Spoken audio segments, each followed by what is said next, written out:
Jackie, Robin Ivy, Kevin Cormier, Brad Morgan, and Nancy Haynes, and myself.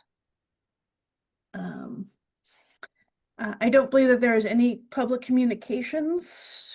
I'll check. I don't think so, but Mhm. let me check Yeah. for you.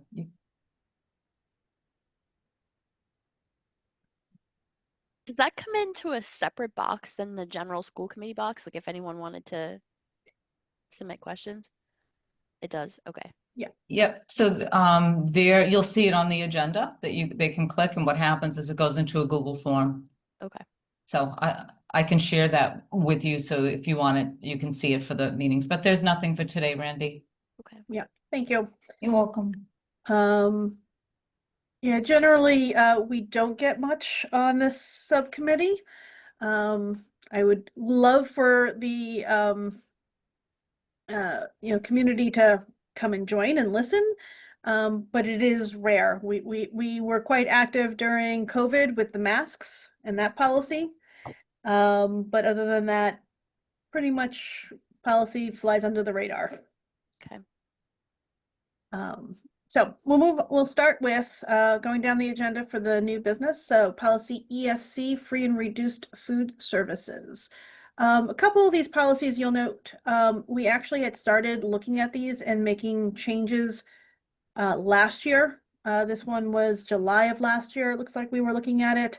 There's one that was from November. They got dropped for one reason or another, and we never did complete these. So these I tried to put in if there were differences from our approved policy versus the ones that we've made some changes for. Most of them we didn't make too many changes, just had suggestions. So in this one, we had looked at the universal free school meals, EFC. If you scroll all the way down and read the suggestion that Robin was nice enough to put in back then, was the newest MASC version of this policy. Not a lot different, but I do know that the last paragraph, I think, is not there. So the MASC ends with the districts, the little bullet point, and then as required by state. And this last paragraph is something that we had in here from our old one, and we were discussing keeping that. The biggest thing we needed to add in was the community eligibility provision, because back in, I forget when this one was originally put in place, that I'm not sure if it even existed. So there are still a few differences between the school commit the MASC version and ours. So I kind of will leave it to everybody here to take a look at. If you look at the MASC version, the first bullet that they have there, it remains important. We just don't have it as a bullet point. We can certainly make that a bullet point. And they also have a free snack where provided by the district. Do we provide snacks, Nancy? We have in the past. I'm not sure whether we're implementing that this year. All right, so We have that to might submit be, our application, but yeah. that may be something we want to put in here as applicable. Yeah. As And of the right seat- now, TEO is supplying snacks. Oh, nice. Okay, good. And I think it's for the before and after care students mainly, right, Brad? It's for, well, it's really for all of our buildings at this point, during the day as well. The high school, it's the students have the ability to grab something in the morning from the CAF. We did have to put some restrictions on what TEO was doing because the snacks that were coming in, although well-intentioned, were not in line with the policy, wellness policy, and some other items. So TEO is now working with food service directly to order the snacks, and then they're reimbursing them the money. So they're having Fresh Picks order the snacks that are in line, and then reimbursing Fresh Picks for those snacks. Is the TO you said for the whole district? Are they working with the patch in Pepperell? It's my understanding that they are, but again, to Nice. my knowledge, it's more of a program here at the high school because most of the kids are coming with snacks at the elementary and middle level, where at the high school, kids are because there's no real designated snack time. Kids are not coming with snacks, and they're coming in and they're hungry, and there's always that period of time after school where kids don't have access to food. So a lot of the snacks are being eaten after school during that time between the end of the day and activities.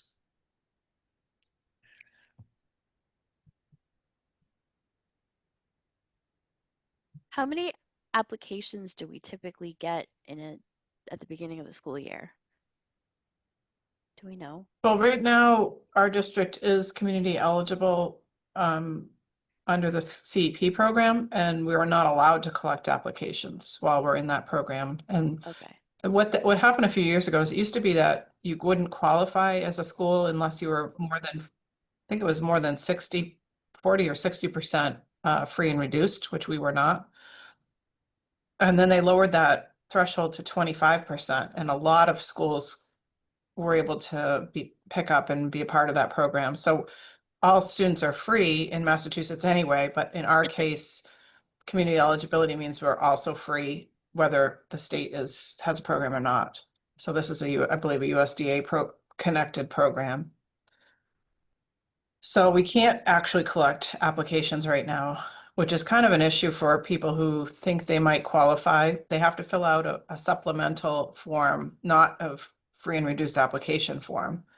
And actually, there's a conference on that today, believe it or not. So in any case, but Okay, I thought that free and reduced lunch application was for lots of different things within the district. yeah, the CEP program will not allow us to collect a free and reduced lunch application. Okay. Now, if a family thinks that we do a direct certification with the state, so if family is free or reduced, we upload our student information, and then it comes down to us whether they are a member of one of the programs. And then if somebody is not, say, a member of SNAP or one of these other programs, then they can fill out a supplemental low income worksheet, which we can use in the same way we would use the free and reduced form. And those would be families that think they qualify based on their income, but are not directly certified by the state for some reason. And so that form's on our website, and we can also then, if they fill it out and are verified, we can also claim them as a low income student, which would change our Chapter 70 funding potentially if we report it that way. All right, so this really does need to change quite a bit. Anything, because the application is referenced in 2 different places. Excuse me. And that should be changed to I don't know what the exact language should be. Well, looking at what they did with MASC's version, Yeah. one of their bullets says districts participating, the second bullet, participating in CEP serve breakfast and lunch at no cost to all enrolled students without collecting household applications. Okay. So that kind of covers it. Yeah, we had that in ours as well. Okay. Jeremy back in July had said that maybe we should think about a link to our website, which has the information. Yeah.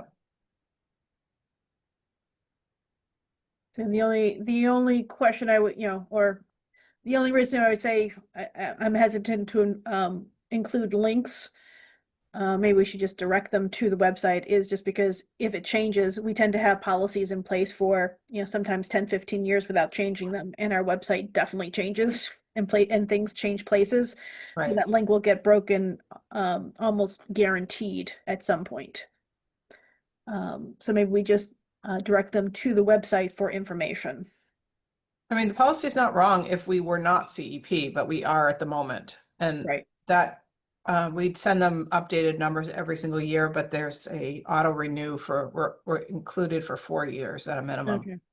I would say definitely we want to just change that last paragraph then to, instead of The free and reduced application is to the supplemental income form because again, I really want to make sure that parents know that there are options if they are not part of those other programs to help them with other things in the district that they've always gotten help with through the free and reduced forms.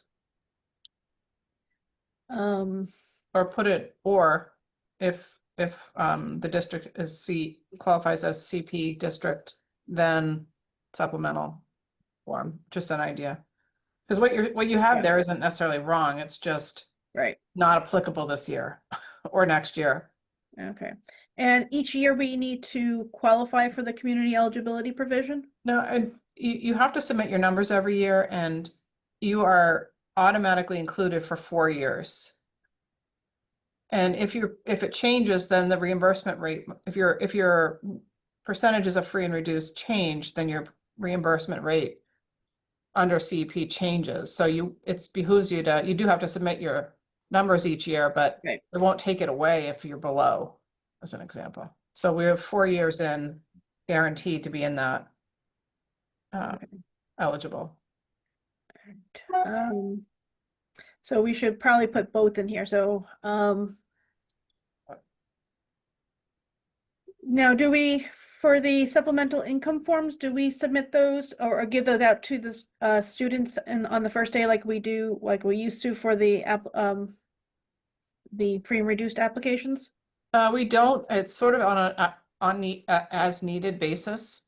So if somebody comes to and we could put it, Okay. say, in the newsletter or send it out or include the link that says if you feel you're eligible, but usually that happens on its own, like they apply for a program like athletics or something and they want to take advantage of the free and reduced, but they don't have a form. We haven't been pushing that out, but it's probably a good idea if we actually do, because we might capture a few more low income students. Yeah. People may not always raise their hand to say it either, right? So if it proactively goes home, that's probably a better idea. Yeah.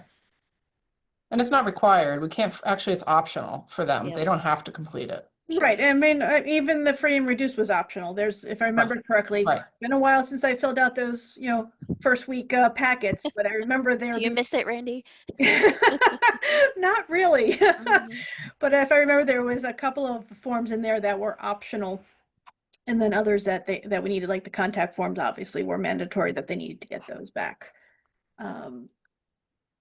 So we can probably just put in here, if we're going to start that practice of putting that in there, is applications for free and reduced price lunches, or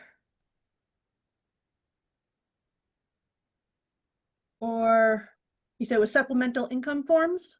Yeah, let me just look at the name exactly.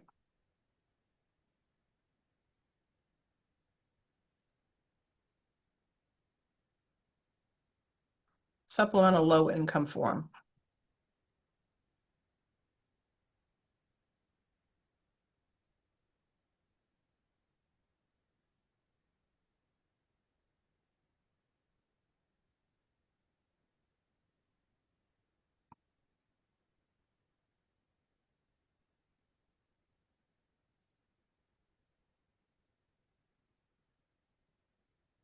How about that? So applications for free and reduced price lunches or supplemental low income form, whichever is applicable for the year, are distributed during the first week of school to each student and should be filled out by the caregivers on paper or online. The application must be renewed each year. The applications are then returned to and reviewed by the Reduced. just the lunch coordinator, or is it free and reduced lunch coordinator? Is that just the title that we've kept? Free and reduced lunch coordinator has been Okay. correct. And/or business manager for approval based on federal guidelines. If a household's financial needs change during the school year, applications may be obtained anytime in the school office. Or online. It's on the website. How's that look? Good. Everybody agree? I'll accept those two. And you can see up here, I put in the one free snack when applicable, and then I made a bullet point for the second one. So if nobody has any objections, I can accept those. And then we want to put in something about the CEP program. So districts participating through the community eligibility provision serve breakfast and lunch. Information on this program can be found on the district website. Or who could they talk to? I would say the free and reduced coordinator. Or by contacting the free and reduced lunch coordinator.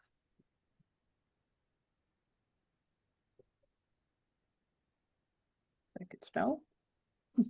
Mhm. All right. Everyone all right with that? Does that sound good? Make sense? No conflicts? Okay, Yeah. accept that, and we'll take that. The other change is just in some of the verbiage at the front.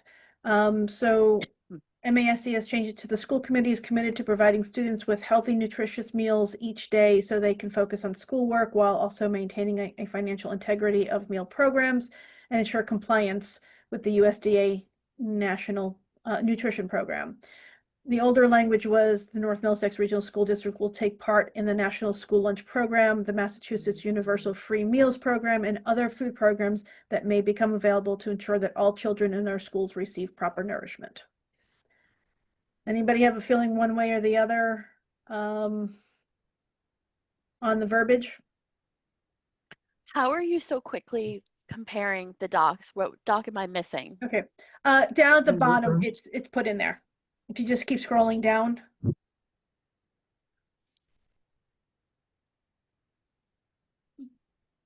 All right, where did you Yeah. access the, I'm You trying have to, yeah, you have to go into the Yeah. policy Oh, you folder. are in the policy. under- If Yeah. you keep scrolling down in the purple, All right, that's where I was looking. All right, so you are comparing up at the top to the top. bottom. Okay, got it.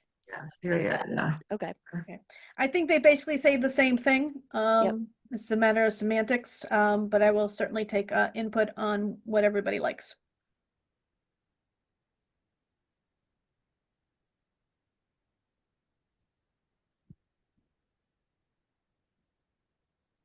Mhm.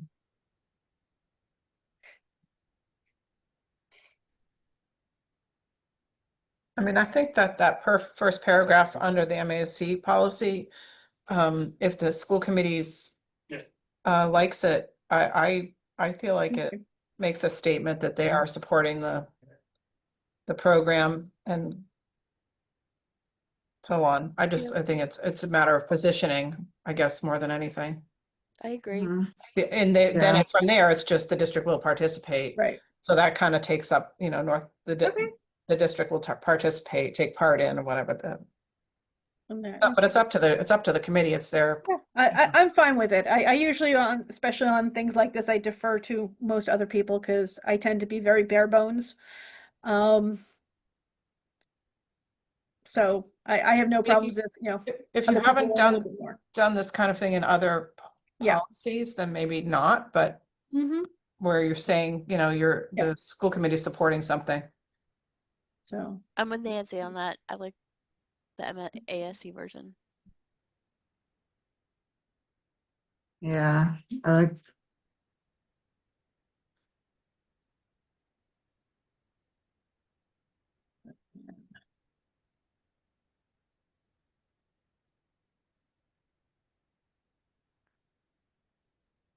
okay. So we change that to that. Did I capture everything?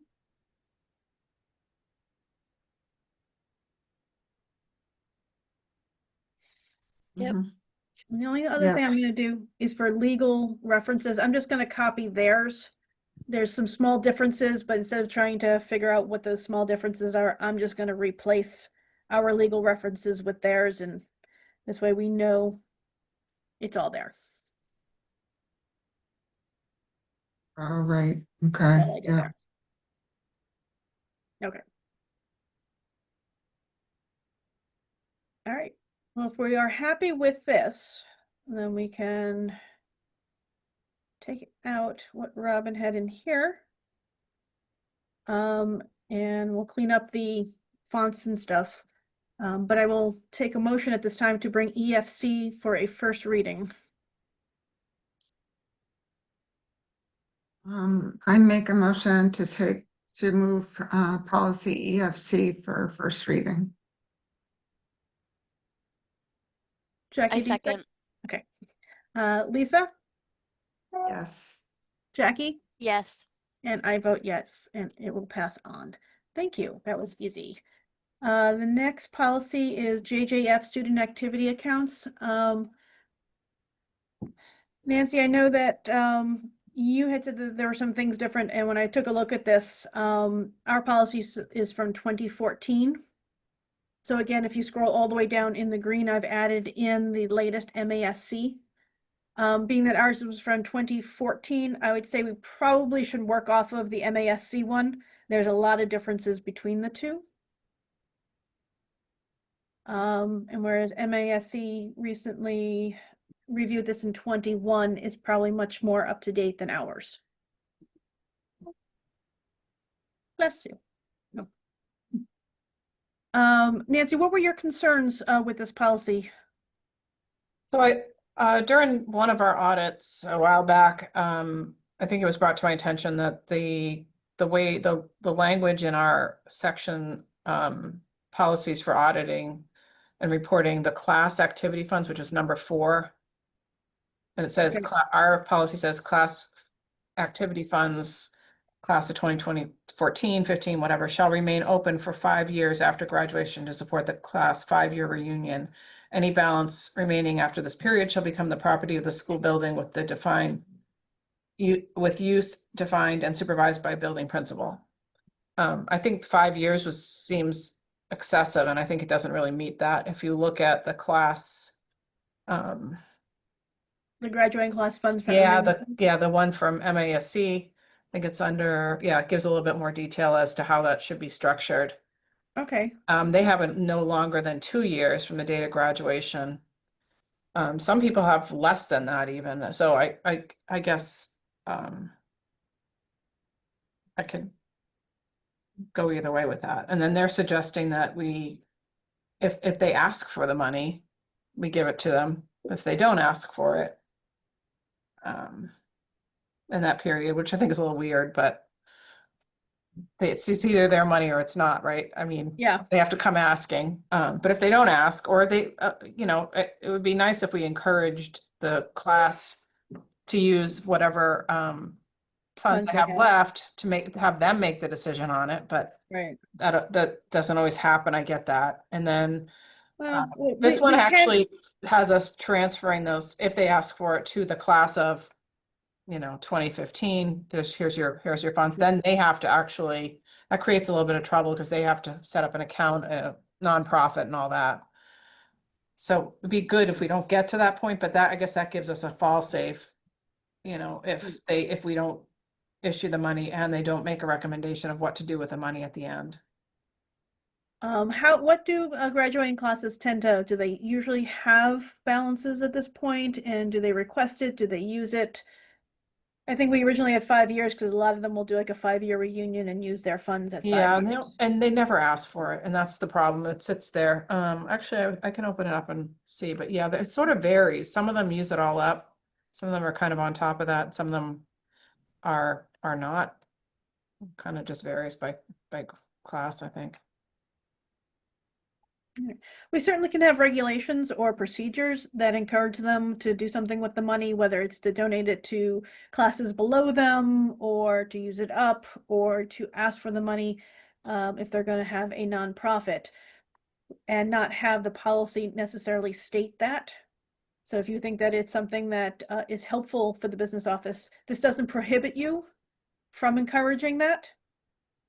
We're just having, at the minimum, we have to do this per this policy. Yeah, and I think you have to shrink up the amount of time from 5 years for sure, if you're gonna Okay. leave it as is. Yep. I did not see anything in this policy that was drastically different, other than we call out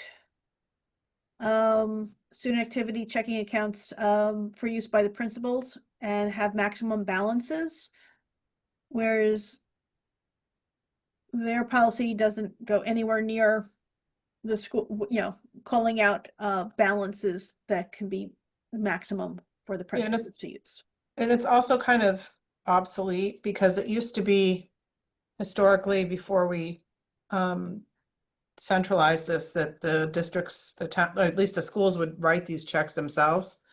We've centralized all that now, so there's really no need for this language at all. Okay, Under number 6 and number 7. there's a district treasurer with a bond scheduled below based on the bond. Yeah, I don't know if it has to be in the policy. If MASC doesn't have it in there, I guess it wouldn't have to be. Saying that there's a bond for the treasurer, which he has anyway, unrelated to this, so. Okay. Does this have petty cash? Do we still allow for petty cash? I'm looking in the MASC. Yes. Not many use it, but yeah. Just looking at the MASC newest one, if it mentions anything about a petty cash.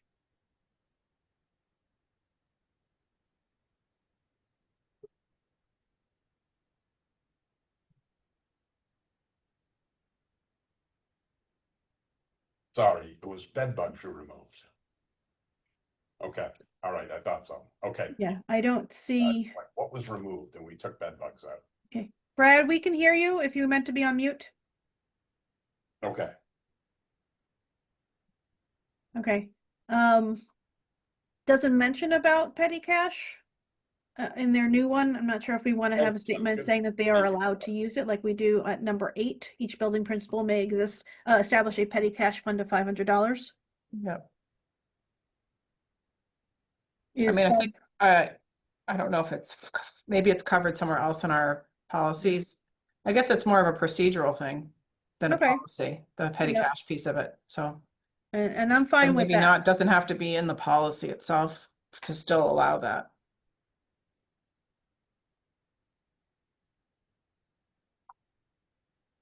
Yeah, Okay. simplifying it's fine with me too. Yeah. Do you agree with everything that's in this policy, Nancy, as far as it pertaining to? Sorry, I have no idea why I did that. Hmm. No problem.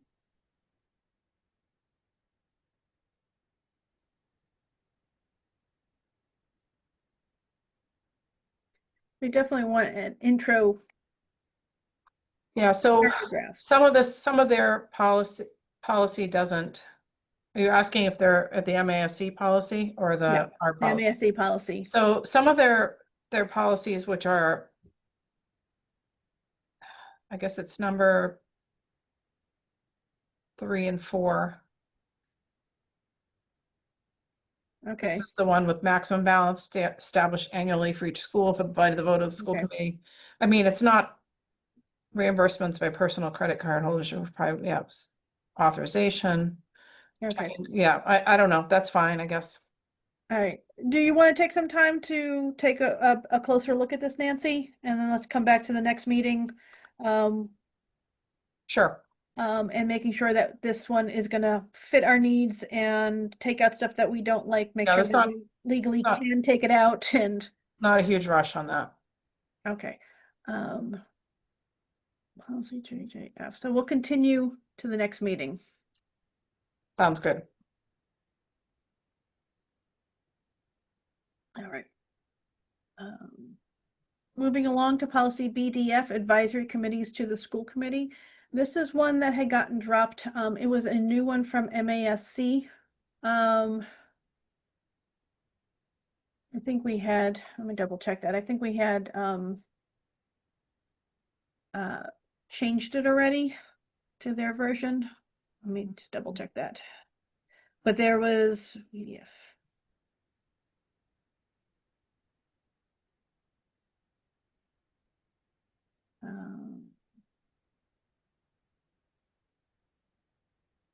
Yeah, no, this is one, there were no changes to this one. I think I had this one on here because of how it related to policy JIB. Not sure if we wanted to. Basically, if everyone will allow me, I'll skip to JIB and we'll come back and take these two together. So JIB is student involvement in decision making. This is one from the MASC. They reviewed it in 2021. We do not have this one, I believe. And this is actually a legal requirement that we are not in compliance with. And this talks about a student advisory committee to the school committee. And how it's made up is not just a student rep like we've been doing, but we actually are supposed to be consulting a full group. As required by state law, the committee will meet once every other month with a committee composed of 5 students elected by the high school student body, and so on and so forth. So this is a very important one that we put in place. I had BDF because it references this, and I wanted to make sure that there weren't any changes on the general advisories committee's policy that we wanted to change in light of putting in JIB.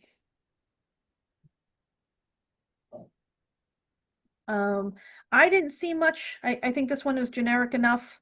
And it talks about legal requirements, you know, for anything which would cover the JIB, and JIB is also referenced.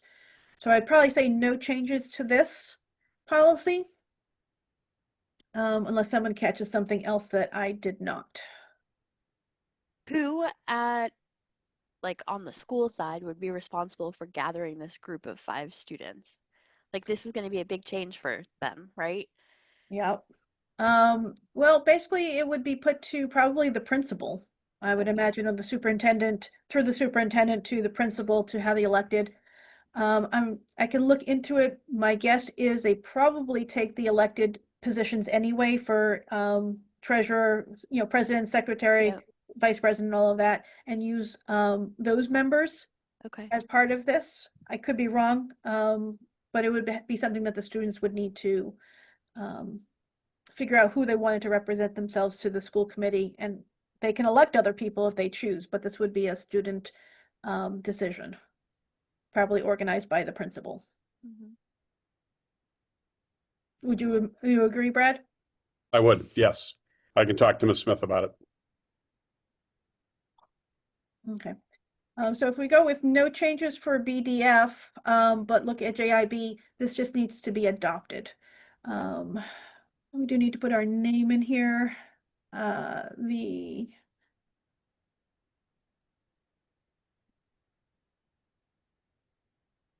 North Middlesex Regional.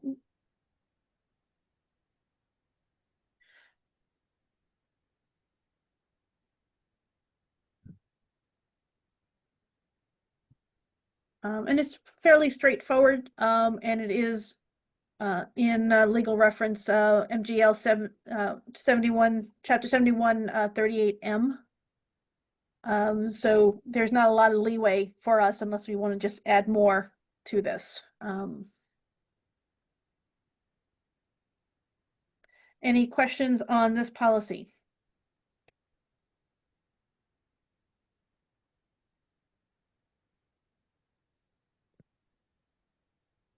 Okay, then I would take one motion for no changes to BDF and to submit JIB to the school committee for a first reading. I make a motion to put forth policy JIB to the school committee for a first read and no changes to policy BDF. Second, Jackie, Yes. Lisa, Yes. And I vote yes. Okay, a new era. We're gonna have a lot more communication with the students, which I I love actually it. look forward to. Yeah, Yeah. I think this will be really, really good. Looking at the time, we still have time. Next is JFAA student residency. This is a policy that Brad has asked us for. I'll put forward this particular one, I believe you got from Chelmsford. Yeah, so I had put out an email to the Merrimack Valley Roundtable that we're a member of, asking to see if any districts had stronger residency policies. And Chelmsford was the only one that responded with this policy. And I will say this has become a fairly time-consuming part of my job. And the current policy that we have in place really does not have any real teeth to it. And it's gotten to the point where we have students, and this is not mentioned in the policy. I'm actually waiting to hear from legal, where judges are now issuing. We have two instances where judges have issued court orders where non-residents can remain in our school district, which they cannot do. But we don't have anything in our policy that says that we have anything to combat that. So as an example, we have 3 students that live in Londonderry, New Hampshire, who are attending our schools based on a judge's court order, which according to our legal counsel, judges do not have the ability to do that. So we've been advised to get a stronger policy. We also have issues. We had issues last year around club athletes billeting or living in the district so they could have access to their club sports. We had 2 students from Canada doing this last year in the district. So again, it's extremely difficult. There's nothing legally we can do to stop it unless we have something in our policy. Even with the billeting piece, where again, that's becoming popular in Massachusetts as a whole, we just have to be aware that, it's not something that we can actually stop, but we could charge the families if the school committee were to vote on it. So just looking for something to give us teeth when it comes to policy. And where all 3 of our communities border New Hampshire, it's a challenge. We do have, we're constantly checking license plates. I myself have been sitting outside homes to see students where they're getting dropped off and picked up in the afternoon, because it could be a substantial loss to the district. So I think this policy would give us some much needed something to fall back on. Yeah. When I searched MASC for a number of districts have their policies on their website, and you can search all of the different schools. There are quite a few that are having this. I mean, a quick search here for just JFAA in case they're not calling it something different. But the proof of residency, Plymouth has one, Bridgewater Raynham Regional has one, Tingsboro has one, Marlborough has one, Westport, Lynn, Stoughton, Amesbury, East Longmeadow, Hanover, Chelmsford, Andover. So this definitely is becoming an issue for a lot of districts. And yeah, as long as legal has looked at, and you think that this particular, because all of them are slightly different from each other, there are a couple that have basically a chart for some of the things on, what's proof of residency, what's not, what do you need for the different cases type of a thing. But as long as legal says that this covers us and is legal, that we, of everything that's in there, I am definitely in favor of having something like this on the books.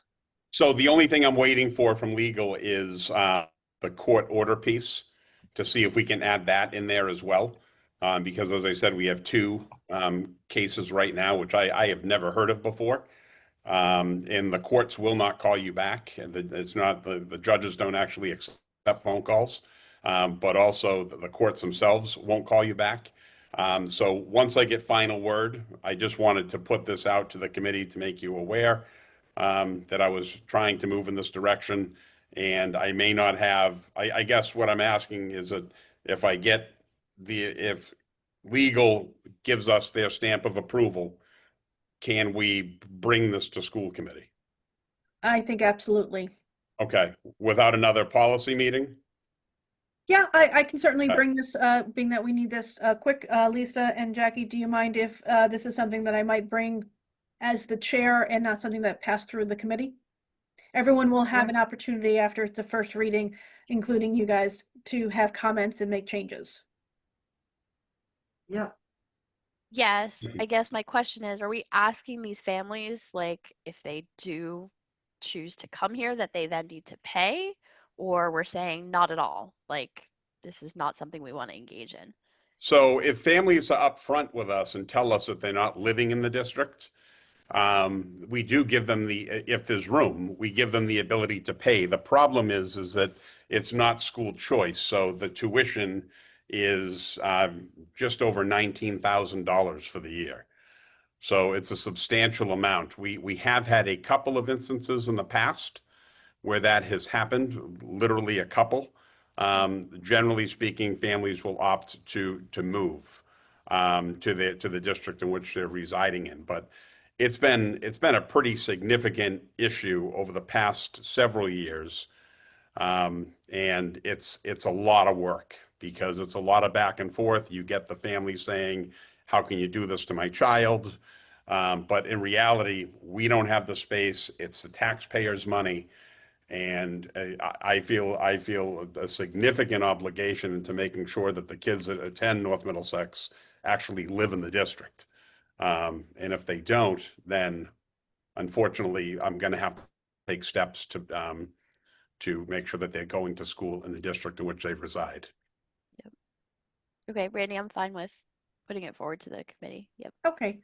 Brad, if you take a look, just looking real quick as far as one that had that matrix for the different types of evidence that they could provide, Tingsboro is one of them.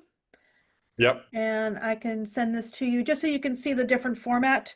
I didn't compare a lot of the other things. It's just as long as ours. It looks similar at a very, very quick glance, except for the matrix, just to make things very clear in the policy. On what Okay, is thank you. not. That would be appreciated. Thank you very Okay. much. Absolutely. Um, And I'll let the committee know once I hear back from Nick or Jen on the other Okay. piece. Okay. So then if we continue on, we have policy JH, student absences and excuses. Yeah. So they would, Randy, just so you're aware, there were some minor changes or recommendations that were put forth by the administrative team, Mhm. building principals and assistant principals. But one change that I just made a note of in your notes is that we are no longer sending students home for bed bugs. Oh, okay. So that has been removed. We do make sure that we are setting them up for treatment and care, but in working with Catherine Hampson on this, and just lice in general, it has to be untreated live lice. And that has to be something that is confirmed by the school nurse. Okay. Yeah, this one here, I apologize for it being so complicated here, but this is one back in November that we were working with, I believe it was Lauren.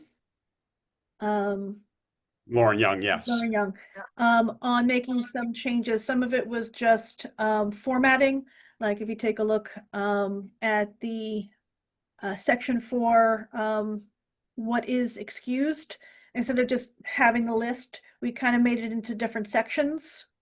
The first one is basically, just, nothing needed. Another was a doctor or legal note required. And then another one was when a caregiver note was required, to try and make it a little bit easier for parents to know what is needed if their child doesn't come to school. Mhm. Most of the stuff was in there, so I tried to denote what was in the other list, because what Brad had put forward was from our active policy. This one was from a policy that we already started to modify. So So in the update, all other absences will be considered unexcused. That sentence that I have highlighted there, that was not in the superintendent's version. So we can discuss whether we want that. The dismissal, I was concerned that the dismissal from the school council for mental health concerns was not on the list. Brad, do you know why that is not there? Or is that may have been something that we added when we were looking at changing this? I, I'm not sure. I know, as you mentioned, we've been there are two Yeah. active documents going with changes to them. I'm not sure, but the dismissal for mental health, I would imagine that as long as there's a documented, there's something that's documented from the clinician that. Oh, this is talked about from the school counselor. When the school counselor, you have Oh, the from the nurse will school send them, counselor. yeah, I'm sorry. yeah, the school nurse can send them home if they have, 100 degrees or more or have issues. This is dismissal from the school counselor for mental health concerns. I would say that would need to be in the policy. Okay. I would recommend that be added if it's been removed. Okay. I think this was actually added. I don't think it was in the original list. Okay, then I would say that needs to be in there. Okay. And then the academic award ceremonies or achievement events, other ceremonies or events on a case-by-case basis. I know this originally was considered because I can think of at least one case that when Joan was still in the district, there was a student who was in some nationally ranked equestrian competition and ceremony, and came to the superintendent. It was during school. They needed to go travel to another state, and she had granted an excused absence for that kind of a ceremony and awards. So I don't know if we want to put that in here as well. I don't know if anything more has come up. If we have, students and parents asking for this kind of an excused absence. So for me, it hasn't happened in a while. I actually do remember this situation. I think it was during my transition when this equestrian student had brought it to Joan. Again, I don't think that's something that would be a bad thing to have in the policy, but it would have to be done on a case-by-case basis. And oftentimes, I think that would be based on what the student's current standing is. Yeah. What's their attendance look like? What do their grades look like? Things of that nature. Certainly. But I think just having it in here, stating that it's a case-by-case basis, at least gives parents, oh, I can go to the superintendent for this. Yes, sure. Okay. And do we like these, all of these broken out the way that they are? Do we want to keep that format? With I the like it. doctor, legal note, caregiver note, Yeah. those Yeah. things. Okay. So I will get rid of my comments. We're going to keep them.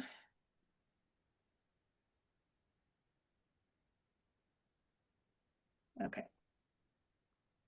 Moving on, you said this should be active lice or untreated active lice? Yes, and that has to be confirmed by the nurse. Okay. Untreated active lice confirmed by school nurse. Okay.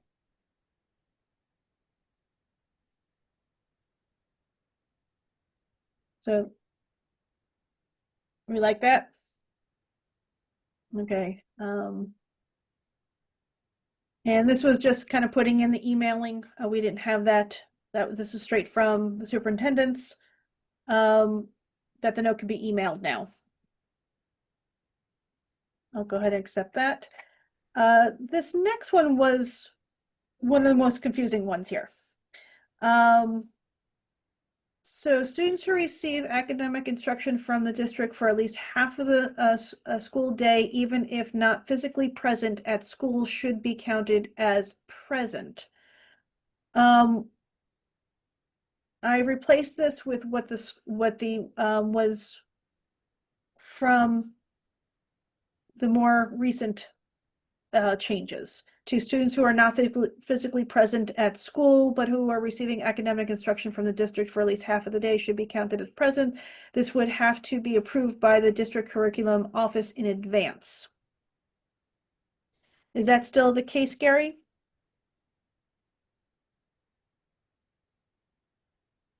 We have not had any requests for under this, so I can't say that it's not the case, but it hasn't come up in the last 3 years. Is that something that you think should be in place? Or is it kind of, yeah. Yeah, Was I this don't. a COVID holdover or something? No, this is actually from before then. That was a original language, I believe, from the policy. And we Wow. had this one from way back when. So this was originally, I don't even have it on here. So it's probably like from 2011, if it doesn't have a date on it.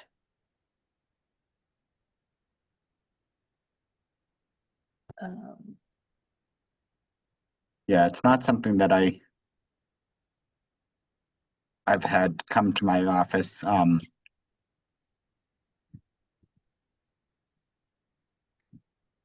Yeah, I will say Not that sure why. I Yeah. mean, I Okay. think if there's conversation at the elementary level, or middle school, like, but half day is half of the school day, you know. Okay.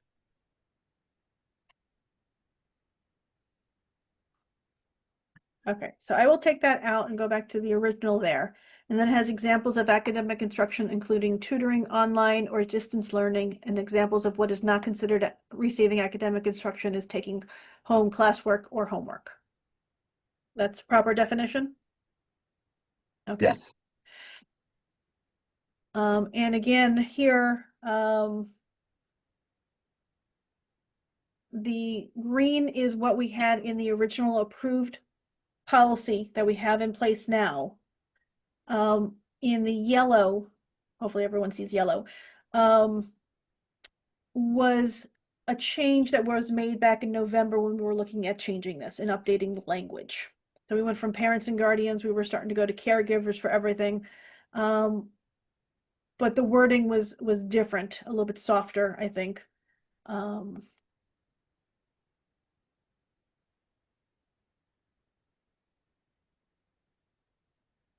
A couple of things taken out, like annually, parents and guardians will provide a notice with contact information to use to inform the school of a student's absence and the reason for it.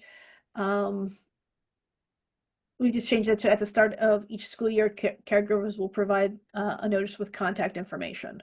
So just a little bit different. And again, the section below that, that's original language from the approved policy. And then again, the yellow below that is what it was changed to back in November when we were looking at this with Lauren Young.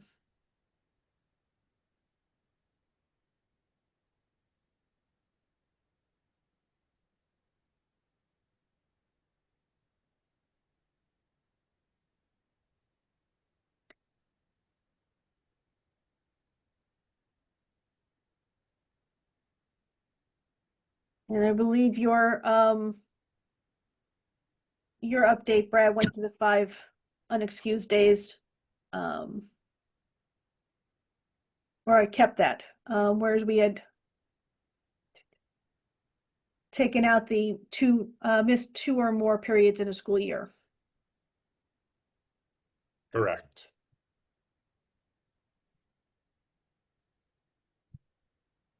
So I'm not sure which one is preferred. Oh. Hang on, let me go back. I just lost, Yeah. I just clicked out.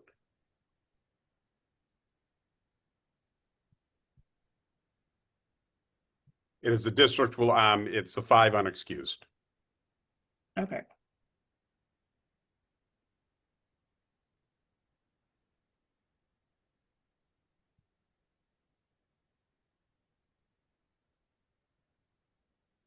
Okay.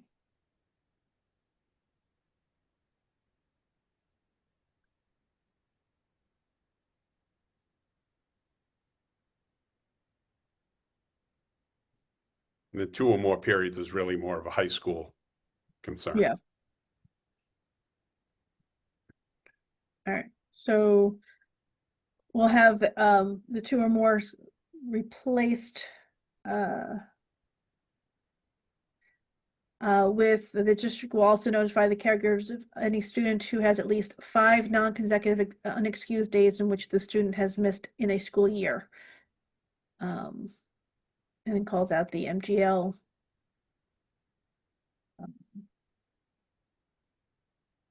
Do we like that new language? Because that was from back in November. Yes. Okay. Gary, you good with that? Okay, so I'm going to take out the green with the 5 days and the 2 or more missed.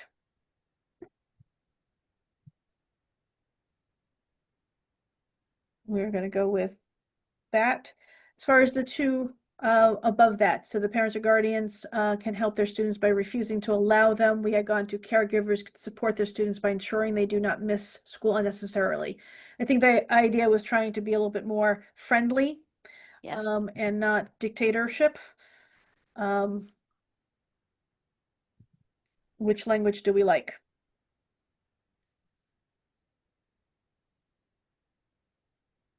I like the yellow. Okay. Brad and Gary, you're in Yeah. agreement? Okay. So I will take that one out and approve that one.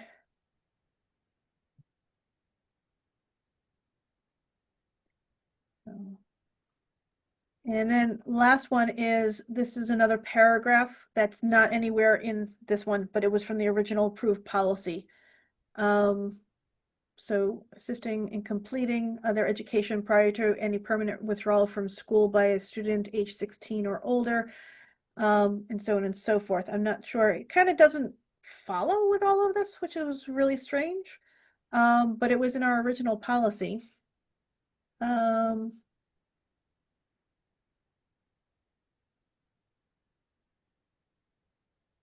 I think either way, just because this is, again, this has been going since last November, I would Yeah. like to bring this to the admin team one more time, just to make Yep. sure that this Mhm. captures everything. And we do have a meeting on Thursday, so I can Okay. certainly get this out to them prior to Thursday. All right, so I'll leave this in for now, and then you guys can evaluate it. And here's a nice clean document. Oops, a couple Perfect. things I missed. Oh,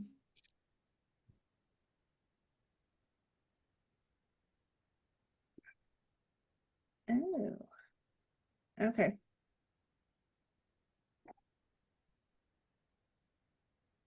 I see, Robin. Thank you for catching that. I'm looking at that.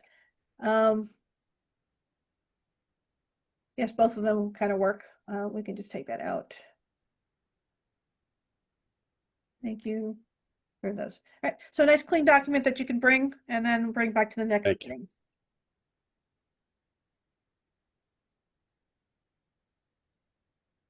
Okay. And that brings us to oh, it's 10 o'clock already. I do apologize for going so long.